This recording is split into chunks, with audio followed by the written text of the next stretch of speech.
Hey friendo, Steve here. And Larson. And we're coming to you from the set of our pro wrestling podcast called Going in Raw, which you guys can check out over at our YouTube channel, youtube.com/Steve and Larson.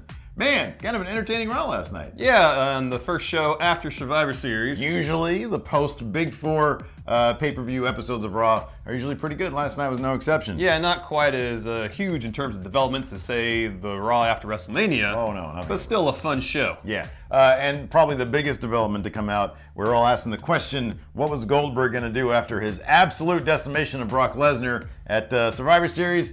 What's next for him? He came out to open the show, and he told us what's next. He's going to be in the Royal Rumble. That's right. He said everyone's next. He said everyone's next. The entire roster is next. Or at least the 30 participants in the Rumble are. Yeah. So that sets up, like, what's going to happen?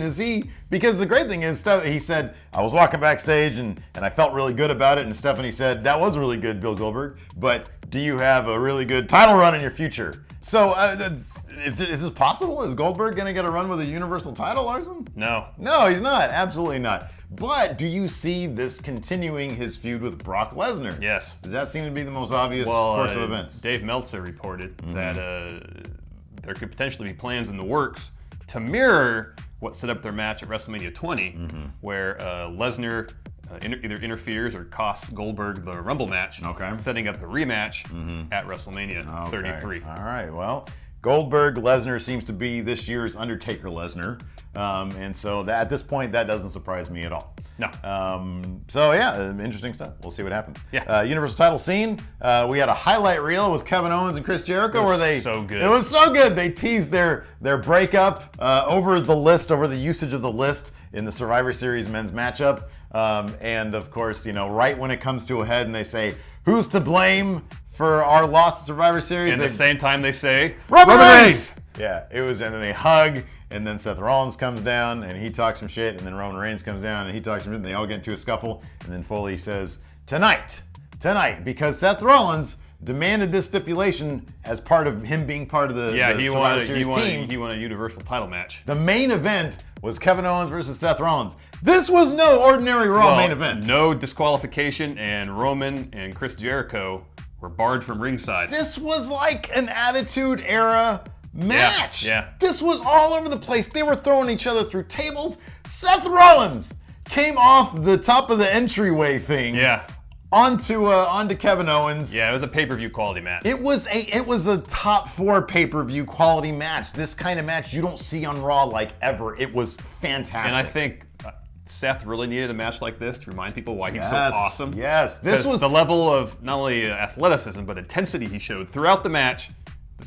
It's been missing. This went so much further in sort of getting him over as a face in my eyes than any promo could ever do, than any witty remark could ever do. Yep. It was a fantastic match. It was really, really good. Of course, like you said, Jericho and Reigns were barred from being there, but a mystery fan wearing a Sin Cara mask and a Shinsuke Nakamura hoodie did interfere, and that, of course, ended up being Chris Jericho. Yeah, Seth unmasked him. It was fantastic. He was wearing a Sin Cara mask. I know. How great That's is so that? funny. That is so great.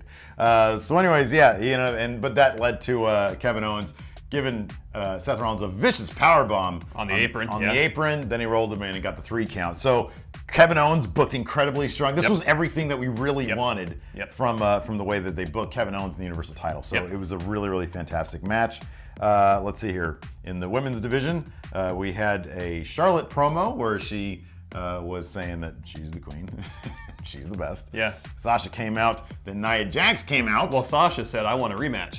Right. For the women's title. Charlotte said, not this week, next week in North Carolina. Or in Charlotte, North Carolina. Charlotte, yeah, exactly. Yeah. Nia Jax came down, delivered a so-so promo. She probably should talk less than more.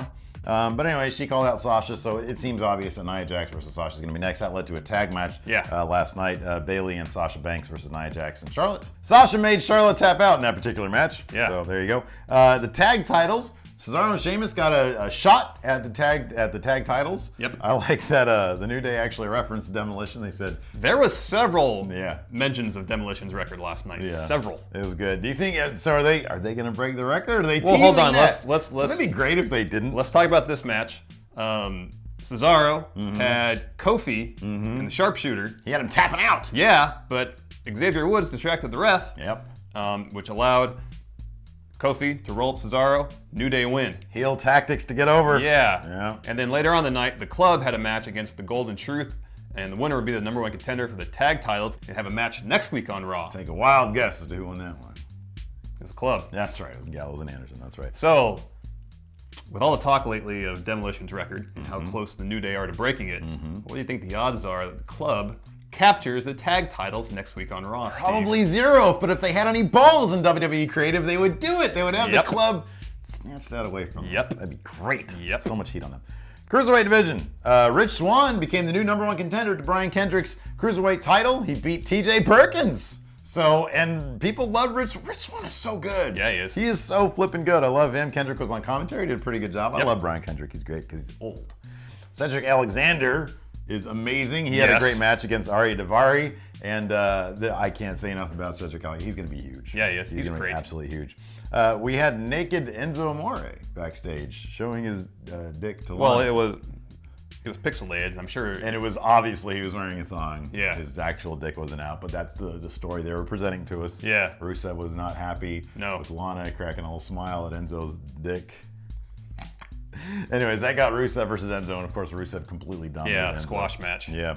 And we also had, as punishment for losing the IC title match against The Miz, Sami Zayn was forced to take on Braun Strowman, who very uncomfortably just dismantled Sami Zayn. It was interesting at the end when Foley came out. I love that. And I love that. It added so much weight to it. I know. And it was like he felt guilty about putting Sami in that situation. He just said, stop the match. Yeah. He said, just stop it. It's done. It's done. It's done. The match is over.